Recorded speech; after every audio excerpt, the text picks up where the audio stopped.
یہ جو فرنٹ پہ دکان آ رہی ہے اس میں میرا حصہ بنتا ہے. تو پھر لوگ تماشا دیکھتے ہیں کہ ایک ہی دسترخوان پہ روٹی کھا کے جوان ہونے والے اور ایک ہی سین میں کھیلنے والے اور ایک ہی ماں کی چھاتی سے دودھ پینے والے اور ایک ہی باپ کے قدم پہ سوار ہو کے اور ایک باپ کی انگلی پکڑ کے جوان ہونے والے آج اس چھوٹی چھوٹی چیزوں کے لیے لڑ رہے ہیں. تو خدا را ہمیں اپنی لڑائیاں ختم کرنی ہے. میرے حضور نے فرمایا کہ جو مخلوق کو معاف کرنے میں جلدی کرتا ہے یاد رکھو میں خالق ہو کے اسے معاف جلدی کر دیا کروں گا. اور پھر حضور نے فرمایا کہ جو دو ناراض لوگوں میں پہلے صلح کرتا ہے اللہ تعالیٰ اس سے جنت میں پہلے داخل فرما دے گا. تو سورہ نصر کی پہلی آیت کا پیغام ہمارے لیے یہ ہے کہ اپنی ناراضگیوں کو اپنی جو قطع کلامی ہے اس سے درگزر کرے اور اس چھوٹی سی زندگی کو صلح صفائی کے ساتھ بسر کرنے کی کوشش کرے. دوسری آیت میں ارشاد ہوتا ہے وَرَأَيْتَ النَّاسَ يَدْخُلُونَ فِي دِينِ اللَّهِ أَفْوَاجًا. اور آپ دیکھیں گے کہ لوگ داخل ہو رہے ہیں اللہ کے دین میں. افواجا مفعول مطلق ہے، مطلب اس کا یہ ہے فوج در فوج، گروہ در گروہ، قافلہ در قافلہ. اور پھر یقیناً ایسا ہی ہوا کہ صحن حرم میں جب حضور نے معاف کیا نا مکے والوں کو تو روایات میں آتا ہے کہ سینکڑوں کی تعداد میں حضور کے اس اخلاق عالیہ سے متاثر ہو کر مکہ کے سینکڑوں لوگوں نے حضور کی غلامی اختیار کر لی تھی. آج تو انگریز کہتا ہے نا اسلام تشدد سے پہلا ہے، معاذ اللہ، اسلام تلوار سے پہلا ہے. آؤ ذرا اس سورہ کی تفسیر رکھو ان کے سامنے اور فتح مکہ کا منظر رکھو ان لوگوں کے سامنے. تم کہتے ہو اسلام تلوار سے پھیلا، نہیں اسلام تلوار سے نہیں پھیلا. اللہ نے میرے حضور کو اخلاق ہی اتنا اعلیٰ دیا تھا، کافر حضور کا چہرہ تکتے جاتے تھے اور اپنی زبان سے کلمہ شہادت پڑھتے جاتے تھے. فرمایا تم دیکھو گے کہ بہت ساری فوجیں اللہ کے دین میں داخل ہو رہی ہیں. تو پھر اس کے بعد صرف یمن کے علاقے سے 700 لوگوں نے مدینہ شریف میں آ کے کلمہ پڑھا اور حضور کے غلامی میں شامل ہو گئے. اور پھر اس کے بعد بہت سارے مختلف قبائل اور مختلف خطوں سے لوگ آتے تھے اور حضور کے پاس آ کے کلمہ پڑھتے تھے. اور فوج در فوج، گروہ در گروہ، قبیلہ در قبیلہ، برادری در برادری، خاندان در خاندان یہ مسلمان ہوتا چلا گیا تھا. آخری آیت میں فرمایا فَسَبِّحْ بِحَمْدِ رَبِّكَ، پس آپ اپنے رب کی پاکی بیان کیجئے. کیا کہا کہ آپ اپنے رب کی کیا کریں؟ سارے بولیں کیا کریں؟ پاکی بیان کریں. پاکی کیا ہے؟ اس کے لیے بڑا آسان سا لفظ ہے کہ ہمارا عقیدہ ہے کہ اللہ تعالیٰ پاک ہے، اللہ کی ذات میں کوئی عیب نہیں. اگر جدت سے قرآن کی محفل ہے لیکن تھوڑا سا بولیں گے تو بات سمجھ آ جائے گی. ہمارا عقیدہ کیا ہے کہ رب کی ذات میں کوئی عیب، رب کی ذات میں کوئی نقص، رب کی ذات میں کسی طرح کی کوئی کمی نہیں ہے. رب پاک ہے، رب پاک ہے. حضرت یوسف علیہ السلام سے آپ کے ایک امتی نے پوچھا کہ رب کیوں کہتا ہے کہ میری پاکی بیان کرو، حالانکہ رب کو ہماری پاکی بیان کرنے کی حاجت تو نہیں ہے، ضرورت تو نہیں ہے. تو حضرت یوسف کا جواب سنیے گا اور اس پہ عمل کیجئے گا. آپ اللہ کے نبی ہیں، کہتے ہیں کہ رب کو حاجت نہیں کہ ہم اس کو پاک کریں، اصل میں فائدہ اس میں ہمارا ہی ہے. جب ہم کہیں گے نا کہ اے اللہ تو پاک ہے، مولا تو قدوس ہے، تو سبحان ہے، ہم تیری پاکی بیان کرتے ہیں، تو اللہ فرشتوں کو کہتا ہے یہ بندے ہو کر مجھے پاک کہہ رہے ہیں، اے فرشتوں گواہ ہو جاؤ میں نے ان بندوں کو تمام صغیرہ کبیرہ گناہوں سے پاک کر دیا. ربی کا. اور اس کا بہترین لفظ یہ ہے کہ سبحان اللہ و بحمدہ، سبحان اللہ العظیم کی تسبیح پڑھا کریں. اس میں اللہ کی پاکی کا ذکر ہے. میرے حضور نے فرمایا کلمتان خفیفتان علی اللسان وثقیلتان فی المیزان او کما قال. حضور نے فرمایا 2 کلمے ایسے ہیں کہ زبان کے اوپر خفیف ہیں لیکن قیامت کے دن میزان کے اوپر بڑے ثقیل ہوں گے. دیکھیں حضور کی بلاغت، کیا فرمایا کہ 2 کلمے زبان کے اوپر کیا ہیں؟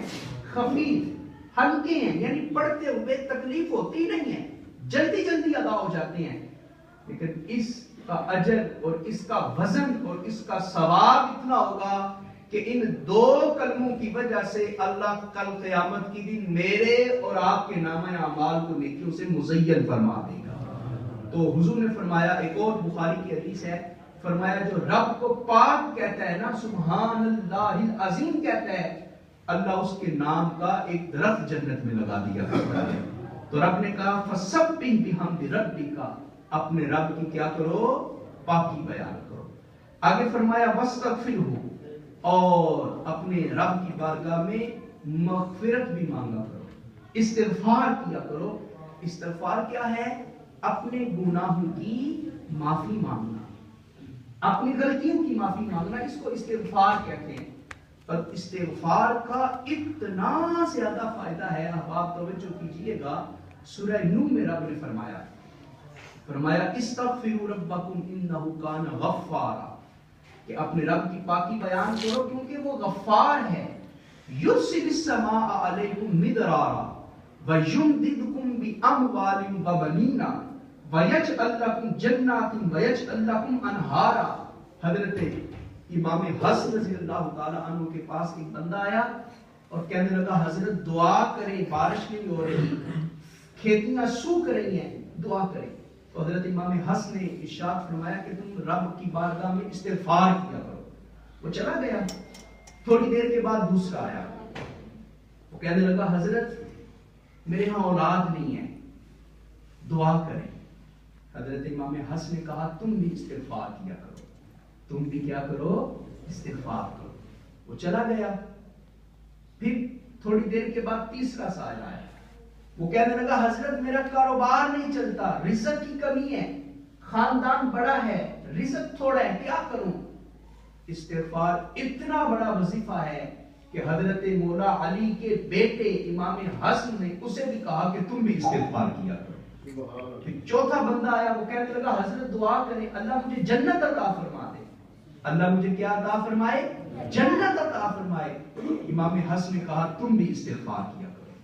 جب وہ چلا گیا تو پاس بیٹھے ہوئے لوگوں نے کہا حضرت بیماریاں مختلف تھیں، آپ نے دوائی ایک ہی دی، وجہ کیا ہے؟ تو امام حسن نے سورہ نوح کی آیات کی تلاوت کی اور کہا یہ میں نے اپنی طرف سے نہیں کہا، یہ رب نے قرآن میں کہا ہے. رب کہتا ہے کہ اے میرے بندو جب تم میری بارگاہ میں توبہ کرتے رہو گے تو میں رب ہو کے اعلان کرتا ہوں کہ میں تمہارے اوپر رحمت کی بارش نازل فرما دوں. اتنا ہی نہیں، وَيُمْدِدْكُمْ بِأَمْوَالٍ، کہا جب تم استغفار کرو گے تو میں تمہارے رزق میں برکت ڈالوں. جب تم استغفار کرو گے تو میں تمہیں اولاد کی نعمت عطا فرماؤں گا.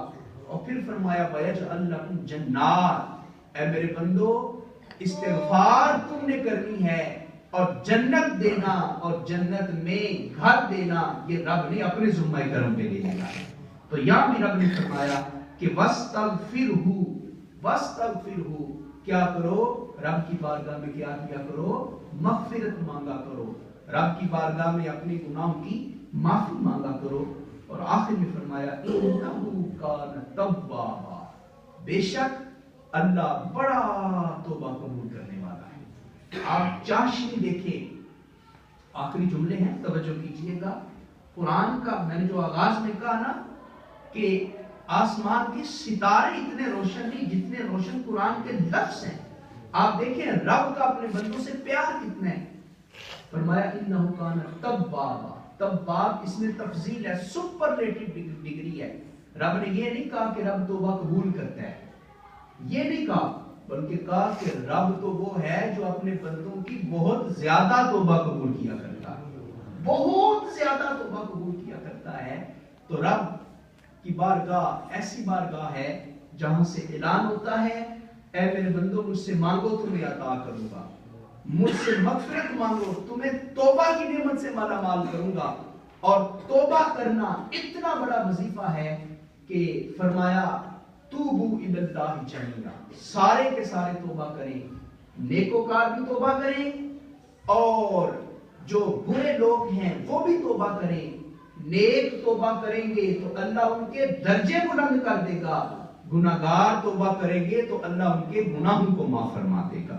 انہ کان توابا، کیونکہ اللہ تعالیٰ کیا ہے؟ تواب ہے۔ اور دیکھیں اللہ تواب کیسے ہے۔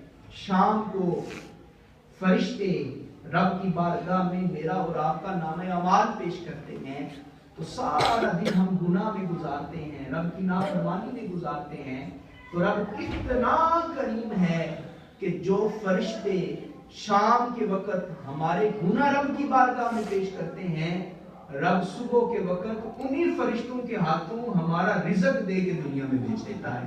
یہ رب تواب ہے نا، توبہ قبول کرتا ہے۔ اور آخری بات سن لیں، رب کیسے توبہ قبول کرتا ہے؟ رب کیسے توبہ قبول کرتا ہے؟